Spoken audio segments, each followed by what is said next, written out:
Sword of Coming, episode 77-78. Untuk melihat video selengkapnya, sahabat bisa kunjungi playlist yang telah Sabta Novel sediakan. Yuk mari, kita berimajinasi bersama dan masuk ke alur ceritanya.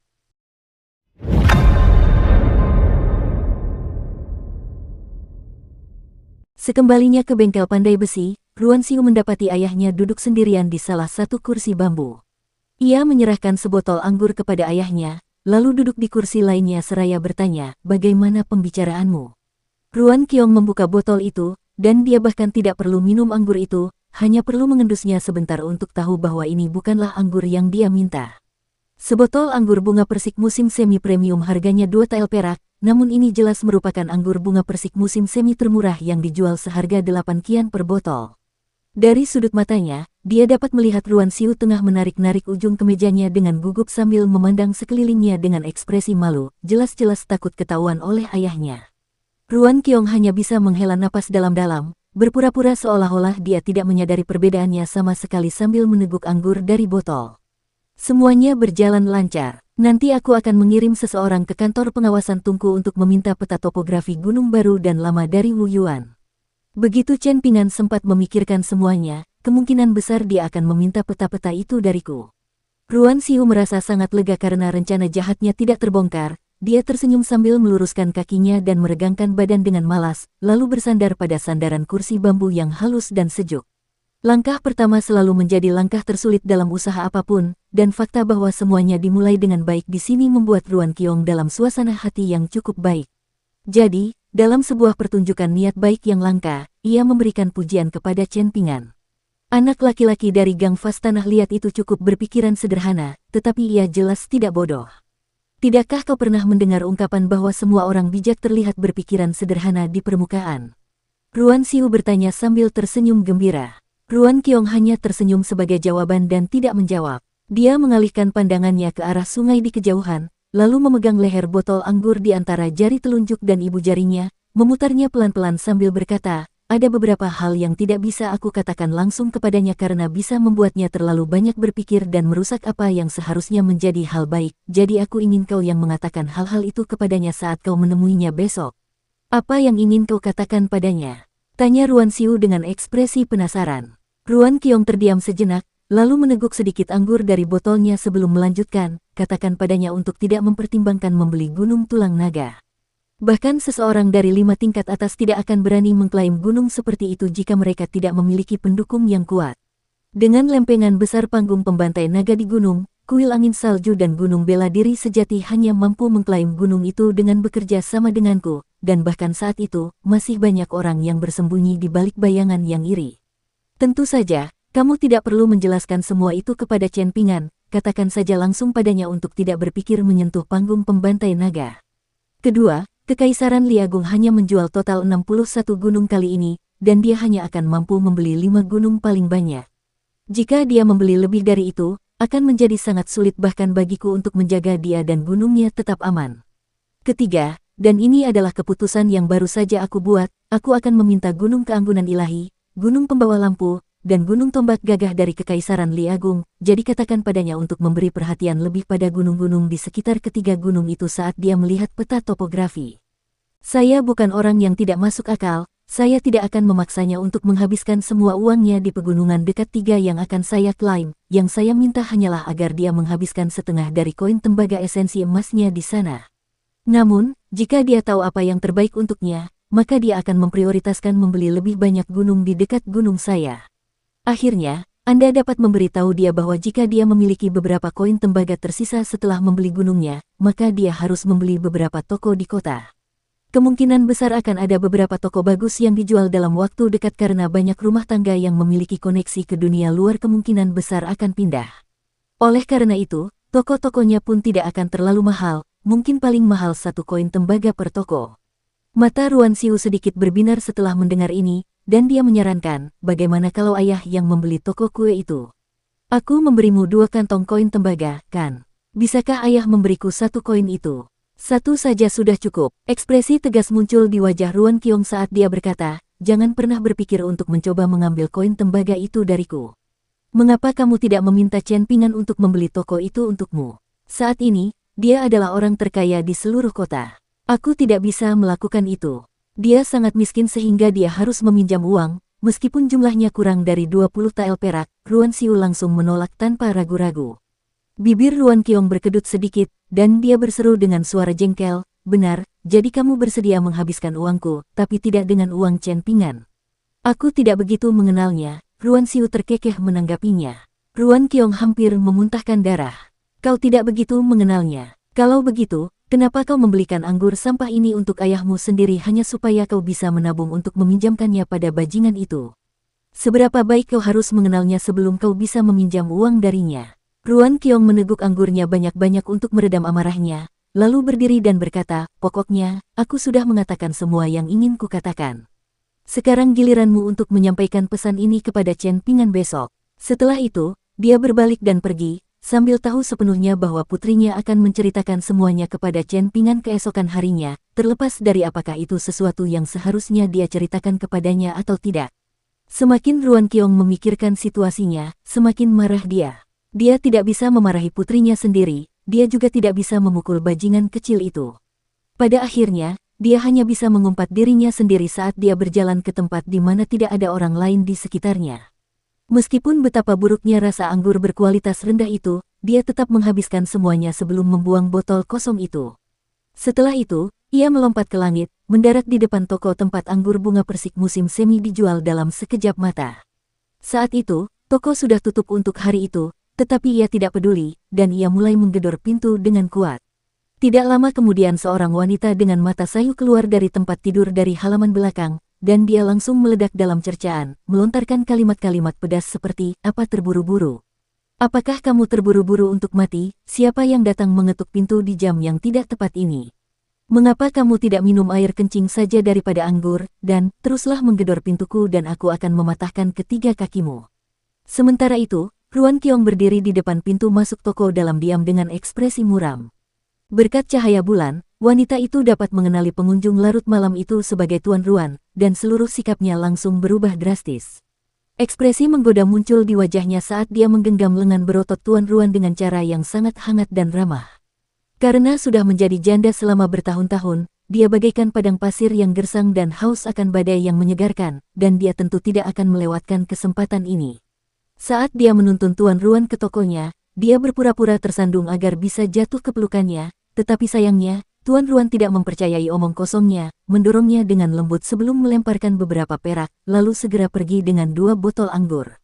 Wanita itu berdiri di pintu masuk tokonya dengan ekspresi mengejek saat dia mengejek, "Tidak kusangka pria sekuat dan sekokoh dirimu akan selembut nama keluargamu.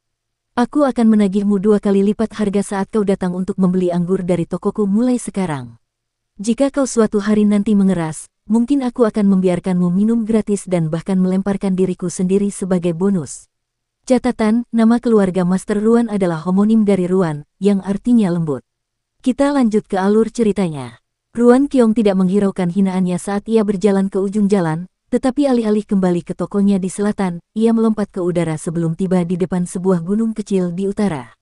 Itu adalah gunung porselen yang pecah, dan Ruan Qiong duduk di tanah dengan menyilangkan kakinya sekitar 30 meter dari gunung. Tiba-tiba, terdengar suara dari dekat, "Senang bertemu denganmu di sini." Ruan Qiong mengangguk sebagai jawaban dan melemparkan sebotol anggur kepada pemilik suara itu. Orang tua itu menangkap botol itu, lalu bergumam, "Kau mengunjungi toko janda Liu pada jam segini. Aku yakin dia pasti punya beberapa kata-kata pilihan untukmu." Ruan Qiong tentu saja tidak ingin membahas hal ini. Sebaliknya, ia bertanya, "Tuan Yang, siapakah anak muda yang menemani pejabat pengawas tungku baru, Wu Yuan? Saya tidak bisa memahaminya dengan baik, dan ia tampak tidak berbeda dari orang biasa di permukaan."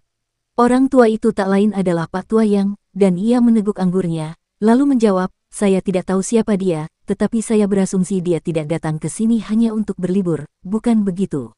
Setelah memberikan jawaban yang ambigu itu, Pak Tua Yang mendongak sambil tersenyum, dan di puncak gunung porselen itu tampak seorang anak laki-laki berjubah biru. Kedua tangan bocah itu terselip di balik lengan bajunya, dan ada senyum hangat di wajahnya. Dia tidak lain adalah bocah yang menemani Wu Yuan ke bengkel pandai besi Ruan Qiong tadi siang. Anak laki-laki itu mengeluarkan salah satu tangannya dari lengan bajunya dan berkata, "Seperti kata pepatah, seseorang harus mengetuk pintu terlebih dahulu sebelum masuk, dan seseorang harus terlebih dahulu memberi penghormatan kepada para dewa sebelum mengunjungi kuil. Saya mengunjungi Master Ruan sebelumnya hari ini, dan saya di sini untuk mengunjungi Elder yang sekarang, jadi saya mengikuti semua aturan. Alih-alih meneruskan minum dari botol anggurnya, Pak Tua yang mencabut seutas tali dan mengikatkan botol itu ke pinggangnya, lalu mengisap pipanya dan tersenyum seraya berkata, memang benar kau mengikuti aturan, tapi kau masih belum menjelaskan maksudmu dengan jelas. Anak laki-laki itu memasukkan kembali tangannya ke dalam lengan bajunya, kemudian mencondongkan tubuhnya sedikit ke depan sambil berkata sambil tersenyum, terlepas dari apapun yang kalian berdua pikirkan tentangku, aku jamin bahwa setelah pertemuan ini, kita tidak perlu bertemu lagi. Mungkin itu tidak sepenuhnya akurat. Aku sedang mengawasi pembangunan paviliun Dewa Kota untuk saat ini, jadi mungkin kita akan berpapasan saat aku menjalankan tugasku, tetapi bahkan saat itu, interaksi kita akan sangat minim. Mengenai paviliun Wuncang dan kuil orang bijak bela diri, itu berada di luar wilayah yurisdiksiku. Aku hanya bertanggung jawab atas paviliun Dewa Kota yang tidak penting. Seperti halnya gubernur suatu daerah yang bertanggung jawab mengawasi semua hal yang terjadi di daerah itu di dunia orang hidup, Dewa Kota memerintah semua makhluk dan entitas di alam malam. Alis Master Ruan berkerut erat saat dia mencoba mencari tahu siapa sebenarnya anak muda ini. Apakah dia seorang pendeta dari Kementerian Ritual atau seorang pemurniki dari Kementerian Astronomi? Terlepas dari apakah dia berasal dari Kementerian Ritual, Kementerian Astronomi, atau tempat lain di Kekaisaran Li Besar, fakta bahwa dia berani berdiri di puncak Gunung Porselen dengan cara yang begitu berani dan kurang ajar menunjukkan bahwa dia minimal harus menjadi seorang kultivator tingkat ke-10. Oleh karena itu, dia pastinya lebih tua daripada penampilannya. Kultivator yang tampak muda itu menoleh ke Pak Tua Yang dan berkata, izinkan saya memberi Anda sedikit nasihat, Tuan Yang, kehati-hatian adalah kunci umur panjang. Pak Tua Yang mengisap pipanya dengan kuat, namun yang dikeluarkannya hanya gumpalan asap tipis yang segera lenyap. Tangan sang kultivator kekanak-kanakan masih terselip di balik lengan bajunya, tetapi kain di lengan bajunya bergerak sedikit, seolah-olah dia tengah membuat segel tangan. Ruan Qiong menghela napas panjang. Tolong bantu aku dan kesampingkan dulu perbedaan pendapat kalian. Kalau tidak, kalau kita bertiga berkelahi, seluruh area dalam radius ratusan kilometer ini akan hancur berkeping-keping. Sang kultivator kekanak-kanakan segera menarik kedua tangannya dari balik lengan bajunya dan mengangkatnya tinggi-tinggi sambil menyeringai santai seraya berkata, aku tidak keberatan dengan hal itu. Sementara itu, Pak Tua yang menarik napas lewat hidungnya, dan dua gumpalan asap ungu yang nyaris tak terlihat langsung mundur kembali ke lubang hidungnya. Kau tampaknya tahu banyak, renung Pak Tua yang sambil tersenyum dingin. Kultivator kekanak-kanakan itu tersenyum sambil menjawab, saya tahu cukup banyak. Misalnya, saya tahu Anda bukan orang yang disebut Tuan Yang. Sebaliknya, Anda seharusnya dipanggil Tuan King. Sang kultivator kekanak-kanakan sengaja menghilangkan sesuatu di sini, bukan karena ia berusaha membuat lelucon, tetapi karena tepat saat kata-kata itu hendak terucap dari mulutnya, ia merasakan kilatan niat membunuh muncul dari tubuh lelaki tua itu. Karena itu, dia segera mengambil keputusan saat itu juga untuk menahan diri dan mundur untuk saat ini. Sang kultivator kekanak-kanakan bersandar ke belakang, jatuh terlentang saat berkata, selamat tinggal. Kuharap kita tidak akan pernah bertemu lagi. Mulai saat ini, mari kita saling menjauh dan tetap pada jalan kita sendiri. Begitu suaranya menghilang, dia menghilang tanpa jejak. Dia mungkin seorang kultivator 5 tingkat atas, kata Ruan Qiong dengan suara muram. Ekspresi geli muncul di wajah Pak Tua yang saat dia mengejek, apa yang membuatmu begitu bersemangat? Bukankah kamu juga seorang kultivator 5 tingkat atas? Tidak peduli seberapa kecil benua botol harta karun timur, itu tetap salah satu dari 9 benua. Bahkan mungkin bagi pemurniki tingkat 13 untuk bangkit, apalagi pemurniki tingkat 11 atau 12. Ruan Qiong tidak merasa yakin dengan perkataan Pak Tua yang saat dia menggelengkan kepalanya dan berkata, aku baru saja mencapai tingkat 11 dan masih belum memiliki kesempatan untuk menstabilkan basis kultivasiku. Aku mungkin seorang kultivator militer yang cukup mahir dalam pertempuran, tapi... Sebelum Ruan Qiong sempat menyelesaikan perkataannya, Pak Tua yang berbalik hendak pergi, mengembuskan asap rokok sambil berkata, puaslah dengan apa yang kau miliki. Ada banyak sekali orang yang menekuni jalur kultivasi di dunia ini, namun kultivator tingkat 10 sudah sangat langka, apalagi kultivator 5 tingkat atas. Kau waspada terhadap orang itu, sama seperti dia waspada terhadapmu. Tak seorang pun dari kalian ingin memulai konflik dengan yang lain. Ruan Qiong memikirkan hal ini dan memutuskan bahwa Pak Tua yang benar. Dia bukan tipe orang yang terobsesi dengan pertanyaan yang tidak dapat dijawab, jadi dia memutuskan untuk tidak memikirkan identitas dan asal-usul kultivator aneh itu. Idealnya, mereka akan saling menjauh dan fokus pada urusan mereka sendiri. Dengan mengingat hal itu, Ruan Qiong melayang ke udara dengan suara dentuman keras, naik hingga ke awan sebelum jatuh dengan cepat ke tepi sungai. Sementara itu, Pak Tua yang berjalan-jalan kembali ke kota, dan dia terkekeh, enak sekali jadi muda. Sementara itu, petani muda itu berjalan menyusuri gang di kota sambil bergumam pada dirinya sendiri, kita butuh jam malam, penjaga malam, dan pasar. Ada banyak perubahan yang perlu dilakukan. Sepertinya gubernur kita akan sangat sibuk. Petani muda itu memutar seutas kunci tua di jarinya seraya berbicara, dan melangkah ke sebuah gang bernama Gang Erlang, yang berbatasan langsung dengan Gang Bunga Aprikot. Konon katanya dari gang ini pernah muncul dua sosok luar biasa, namun tak seorang pun tahu siapa mereka dan apa saja prestasi yang telah mereka raih. Seiring berjalannya waktu, kisah ini hanya menjadi bahan pembicaraan orang-orang tua yang berkumpul di bawah pohon lokas tua itu saat pohon itu masih berdiri. Kini setelah pohon lokas tua itu tumbang, tampaknya populasi kota itu mengalami penurunan tajam. Anak-anak di kota itu tidak menyadari banyak perbedaan, tetapi kaum muda di kota itu pada umumnya cukup senang sekarang karena pohon lokas tua itu telah tumbang, meninggalkan sepetak tanah kosong yang luas dan memungkinkan cakrawala yang lebih luas. Sebaliknya, orang-orang tua di kota itu kadang-kadang berkumpul di tempat pohon lokas dulu berada untuk meratapi kepergiannya. Tidak ada rumah tangga kaya di Gang Erlang dan Gang Aprikot Blossom, hanya rumah tangga yang tidak terlalu kaya, juga tidak terlalu miskin. Orang-orang yang tinggal di dekat lorong vas tanah liat seringkali merasa rendah diri di hadapan penduduk kedua gang tersebut, dan lorong bunga aprikot adalah tempat tinggal nenek Ma dan cucunya, Ma Kuksuan. Rumah tangga mereka dianggap cukup makmur di kota itu. Petani muda itu berhenti di depan sebuah rumah besar, di mana ada dua dewa pintu baru yang terpampang di gerbang. Dia mengangkat kepalanya untuk melihat ke atas ke salah satu dewa pintu, dan itu adalah dewa pintu berbaju besi perak dengan satu kaki terangkat, dan ekspresi tegas dan berwibawa di wajahnya. Petani muda itu tersenyum sambil merenung dalam hati, jadi seperti ini rasanya pulang ke rumah dengan penuh kemenangan. Dukung terus channel YouTube Sabta Novel. Ia membuka gerbang dan melangkah masuk, memperlihatkan sebuah tempat tinggal yang tidak terlalu besar, tetapi dibangun dengan sangat rumit. Ada area terbuka di halaman depan, dan sebuah kolam di tanah. Ventilasi di tempat tinggal itu luar biasa, dan ada kursi santai di lantai 2 yang cocok untuk mengamati bintang di malam hari atau melihat salju di musim dingin. Petani muda itu sangat senang dengan tempat tinggal ini, dan berkata dalam hati bahwa ini adalah tempat yang sangat bagus untuk bercocok tanam dan bersantai. Ia membawa kursi kayu berukir rumit ke kolam sebelum duduk, lalu menggoyangkan lengan bajunya hingga setumpuk besar pecahan keramik jatuh ke tanah, yang terbesar seukuran kepalan tangan manusia, sementara yang terkecil menyerupai butiran beras.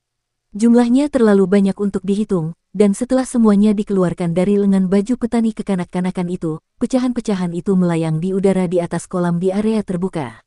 Seolah-olah benar-benar ada dunia kecil di balik lengan bajunya. Sang kultivator kekanak-kanakan memandang sekelilingnya sembari memijat gelabelannya dan bergumam pada dirinya sendiri, di mana aku harus memulai. Pada akhirnya, tatapannya tertuju pada sepotong keramik merah yang menarik perhatiannya. Saya akan mulai dengan Anda. Potongan keramik pilihan itu terbang keluar dari tumpukan atas perintahnya, lalu berhenti di udara sekitar 1 kaki di depannya.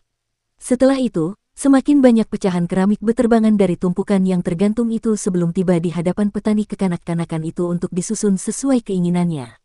Seolah-olah dia sedang merakit sepotong keramik. Keesokan harinya, di bengkel pandai besi, Ruan Xiu memberikan Chen Pingan sepasang peta, salah satunya tua dan berwarna kuning, dengan ilustrasi serangkaian gunung yang bergelombang. Namun, semuanya diberi nama seperti A1, C3, Des. Adapun peta baru, tidak hanya masih mengeluarkan aroma tinta segar, gunung-gunung telah diberi anotasi dengan nama-nama mereka yang sebenarnya, seperti Divine Elegance Mountain, Dragonspin Mountain, dan True Jewel Mountain. Selain itu, ada juga Greatly Dragon Spring County yang diberi anotasi pada peta. Ruan Xiu menunjuk nama-nama tersebut dan memperkenalkannya kepada Chen Pingan satu persatu, lalu memperingatkan, kedua peta tersebut menunjukkan seolah-olah jarak antara gunung-gunung itu sangat dekat, tetapi begitu Anda sampai di sana, Anda akan menemukan bahwa jarak yang sangat dekat di peta tersebut dapat setara dengan beberapa kilometer jalan setapak pegunungan yang terjal. Ini karena setelah Jewel Small World jatuh ke Kekaisaran Li Agung, gempa dahsyat melanda bumi, dan beberapa gunung yang strukturnya kurang kokoh bahkan runtuh total. Akibatnya, kemungkinan besar Anda juga akan menemui banyak kejutan tak terduga dalam perjalanan Anda, jadi pastikan untuk berhati-hati. Chen Ping'an dengan hati-hati menyimpan kedua peta itu, lalu memanggul sebuah keranjang di punggungnya, seperti ketika dia berkelana ke pegunungan bersama Chen Dui dan Ning Yao terakhir kali. Setelah itu, dia menoleh ke Ruan Xiu dengan ekspresi meminta maaf sambil berkata, "Aku akan berusaha semaksimal mungkin untuk sampai ke daerah dekat Gunung Pembawa Lampu dan Gunung Tombak Gagah. Butuh waktu setidaknya setengah bulan sebelum aku kembali, tetapi paling lama tidak akan lebih dari sebulan. Kau akan pergi selama itu. Kau belum menyiapkan makanan yang cukup," kata Ruan Xiu dengan nada khawatir. Chen Ping'an menjawab dengan senyum meyakinkan, "Saya menghabiskan banyak waktu di pegunungan, jadi saya tahu cara mencari makan dan berburu. Saya pasti tidak akan kehabisan makanan di sana." Ruan Xiu tersenyum dan mengangguk sebagai jawaban. "Begitu kau kembali dari pegunungan, aku pasti bisa memberimu perak yang dijanjikan ayahku untuk dipinjamkan kepadamu." Chen Ping'an terdiam sejenak, lalu berkata dengan jujur, "Jangan terlalu menekan dirimu sendiri, Ruan Xiu. Aku akan memikirkan cara untuk mendapatkan uangnya sendiri. Aku tidak bisa memintamu untuk melepaskan kue-kue kesukaanmu hanya agar kamu bisa menabung untuk meminjamkannya kepadaku." Wajah Ruan Xiu langsung memerah karena malu, dan dia tidak tahu bagaimana dia bisa mengetahui hal ini. Chen Ping'an tetap diam sementara senyum masam muncul di wajahnya. Mengingat kepribadian Tuan Ruan yang buruk, dia tahu bahwa tidak mungkin dia akan setuju untuk meminjamkan perak kepadanya. Jadi, bukan karena dia sangat jeli atau cerdas, Ruan Xiu hanya melakukan pekerjaan yang buruk dalam menutupi jejaknya. Chen Ping'an dapat melihat bahwa dia merasa sedikit sedih, dan dia buru-buru menghiburnya. "Bagaimanapun, aku tetap ingin mengucapkan terima kasih. Yang penting adalah niat baikmu." Senyum tipis muncul di wajah Ruan Xiu, dan dia tiba-tiba berkata, "Biarkan aku menemanimu sebentar." Namun, Chen Ping'an sudah pergi, dan dia melambaikan tangannya sambil menjawab, "Tidak perlu. Aku sudah sangat mengenal jalan menuju pegunungan itu sehingga aku bisa melewatinya dengan mata tertutup." Karena itu, Ruan Xiu hanya bisa tetap di tempat sambil melambaikan tangan untuk mengucapkan selamat tinggal. Setelah meninggalkan bengkel pandai besi, Chen Ping'an bergegas menyusuri sungai ke arah hulu. Chen Ping'an tidak tertarik dengan pegunungan di dekat kota. Pegunungan itu tidak terlalu besar, dan tidak terlalu mahal, tetapi lokasinya tidak terlalu menarik baginya. Kedekatan mereka dengan kota akan menarik banyak perhatian kepadanya, dan Guru Ruan telah memberitahunya bahwa pegunungan di daerah ini, termasuk yang seperti Gunung Bumi Sejati dan Gunung Pemandangan Jauh, awalnya kaya akan sumber daya, tetapi sumber daya tersebut telah sangat terkuras oleh orang-orang di kota karena kemudahan akses ke pegunungan ini.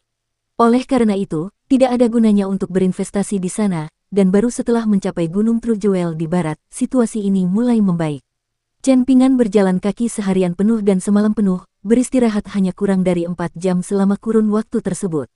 Akhirnya, ia berjalan ke puncak sebuah bukit kecil, di mana ia menarik napas dalam-dalam untuk menghirup aroma alami alam pegunungan. Dia membusungkan dadanya dan menghentakkan kakinya dengan keras ke tanah sambil berseru dengan suara bangga, "Ini milikku." 5 hari telah berlalu, dan saat matahari mulai terbenam pada hari ini, Chen Ping'an akhirnya mencapai puncak Gunung Kepala Penyu pada peta baru yang disediakan oleh kantor pengawasan Tunku. Gunung ini merupakan gunung tertinggi sejauh ini di antara semua gunung dalam radius puluhan kilometer, dan Chen Ping'an tengah mengunyah biskuit yang keras dan basi sambil duduk di dahan pohon pinus tua di puncak gunung, yang menjulang ke atas tebing, membiarkan angin sepoi-sepoi mengacak-acak rambutnya dan meniupnya ke segala arah. Keranjang yang dibawanya sudah diletakkan di kaki pohon. Dia tidak begitu berani memanjat pohon sambil membawa keranjang di punggungnya.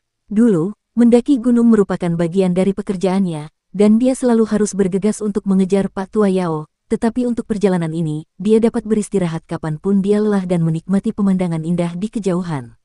Lebih jauh lagi, banyak lokasi indah terletak di pegunungan yang pernah ditutup oleh Istana Kekaisaran Li Besar, sehingga Chen Ping'an dan Pak Tua Yao terpaksa menghindarinya, dan Gunung Kepala Kura-Kura adalah salah satu lokasi tersebut.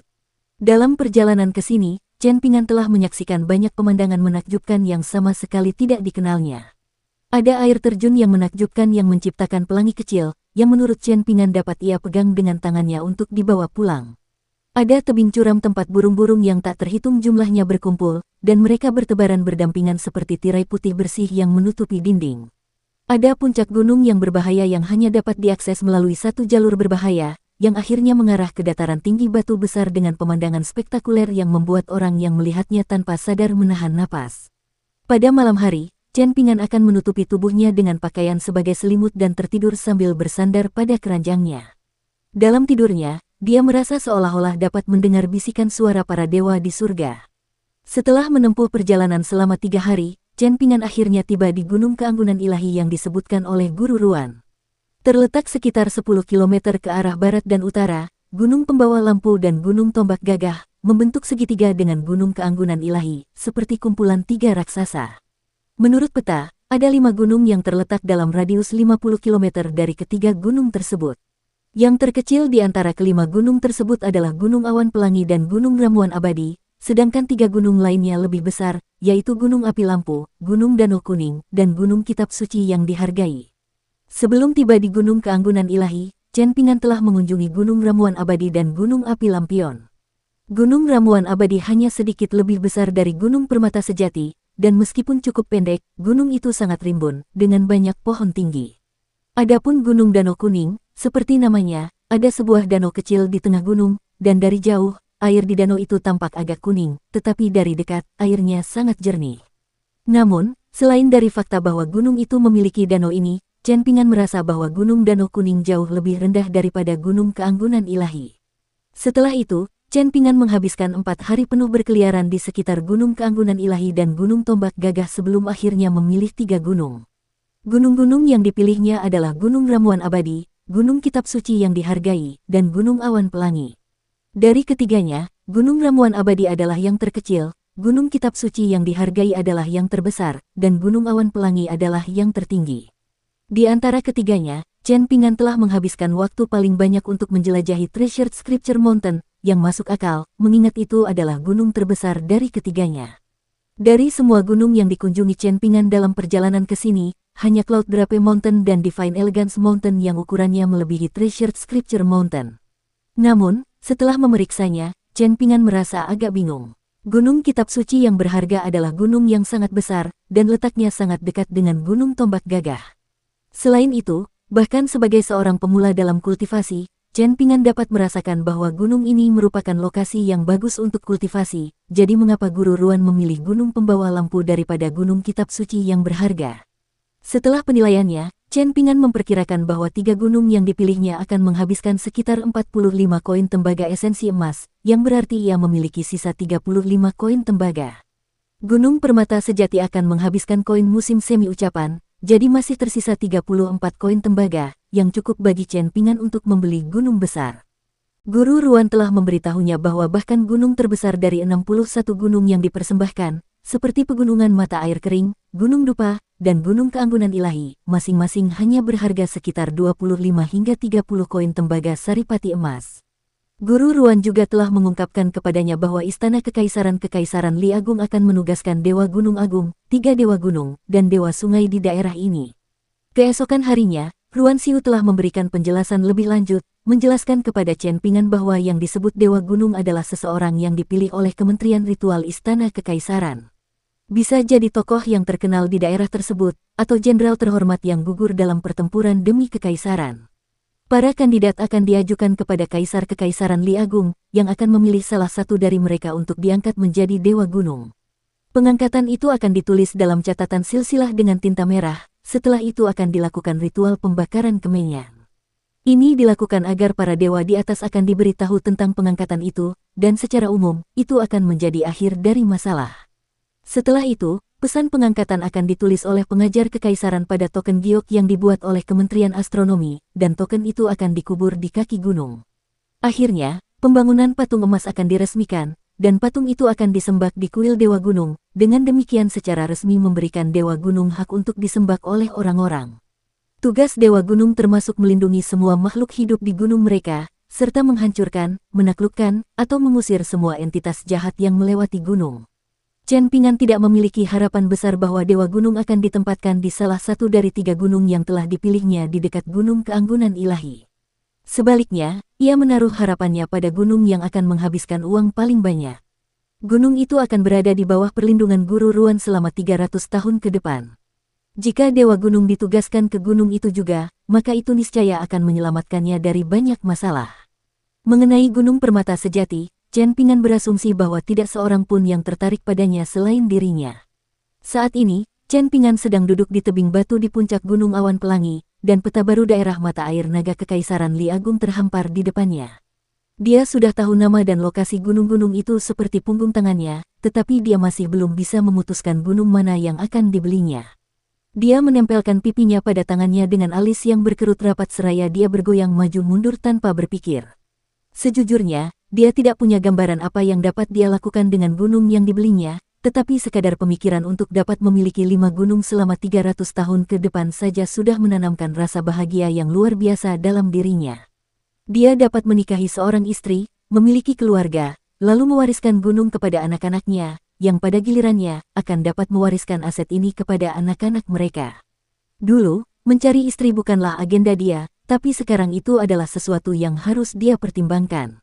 Dengan mengingat hal itu, senyum malu muncul di wajah Chen Pingan, dan dia merasa sedikit malu. Ia berbaring telentang, dan ia merasa sedikit mengantuk, jadi ia memutuskan untuk tidur siang. Beberapa waktu berlalu sebelum ia membuka mata, dan ia langsung tercengang oleh pemandangan yang menyambutnya. Ternyata, ini adalah ketiga kalinya dia bertemu dengan sosok misterius berpakaian putih. Pertama kali di jembatan tertutup, kedua kali di bawah jembatan batu, dan ini ketiga kalinya. Sosok yang tinggi dan mengesankan itu diselimuti cahaya putih bersih, dan kali ini, mereka duduk dengan kaki disilangkan tidak lebih dari 20 kaki dari Chen Pingan, tetapi seperti biasa, dia tidak dapat mengenali penampilan mereka. Chen Pingan memutuskan bahwa dia tidak bisa begitu saja lari dari masalah ini selamanya, jadi dia mengumpulkan keberanian, lalu mulai berbicara dengan nada hati-hati, yang terhormat senior. Tamparan. Detik berikutnya, Chen Pingan merasakan sakit yang tajam di wajahnya, seakan-akan seekor sapi baru saja mengibaskan ekornya di pipinya. Akibatnya, ia langsung terbangun, dan tiba-tiba ia duduk dan mendapati bahwa ia masih duduk di tempat yang sama persis seperti sebelumnya. Ia melihat sekeliling, dan benar saja, ia masih benar-benar sendirian, tetapi benar-benar ada sensasi perih di pipinya. Dia berpikir panjang dan keras tentang apa yang baru saja terjadi, tetapi dia masih tetap bingung dan hanya bisa menggaruk kepalanya sendiri dengan ekspresi bingung.